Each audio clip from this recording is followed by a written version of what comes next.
It was a real rough week for me this week. In fact, I turned on the TV this morning and I was not feeling all that great and I had stuff I needed to get done. And I was thinking to myself, this has been such a rough week. And I turned it on and I got on it a minister talking about how this is your year of favor.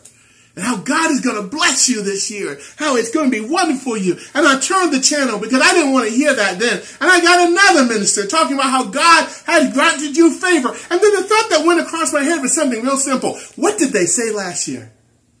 I don't know about you, but I've never ever turned on the TV and heard a minister say, oh, this year's going to be rough for you. You're going to have a rough time. It's going to be terrible. And you have all these issues you're going to have to deal with. I've never heard that.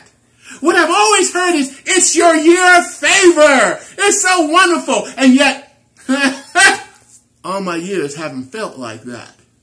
Yours? Have you? But you know something? I had to think for a moment there. I ended up turning off the TV. And I ended up spending some time with God. And I suddenly, Lord, it didn't feel good today. Sometimes these years haven't felt so good. It hasn't felt like it was my year of favor. I was missing something. And I think we all miss something when we take it like that. See,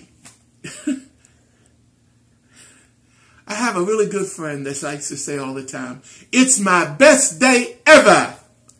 He says that all the time. He's gotten me saying it now. It's my best day ever. And I had to ask him why. When you go to Genesis and you start looking in Genesis, you read something. I say read the Bible cover to cover. There's a reason for that. Because when you start in the beginning, you start understanding something that sets the foundation for everything else.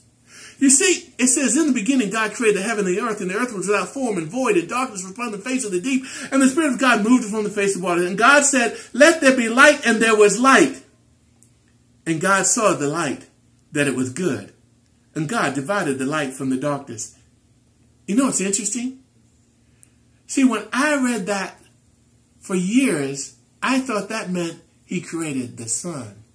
But no, if you keep reading down, you find where he actually creates the sun. It's not then. It's way down. But he creates the light then. I'm memorizing John right now, and it says, in the beginning was the Word, and the Word was with God, and God, the Word was God. The same was in the beginning with God. And I found it interesting. See, it was in the beginning. He already was. The light was already there before the sun. So you know what? It was storming today. It looked like it was a rough day today. But guess what? The light was already shining within me. Because I abide in him and he abides in me, and because each of us has the ability to abide in him and him abide in us, with his Spirit, as his children, it is my favorable year. It is the year of favor for me.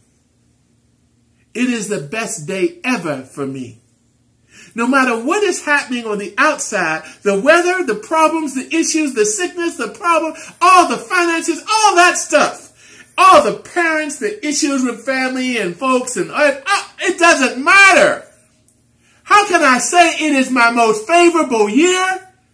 Because I'm abiding in him and he's abiding in me. You want favor?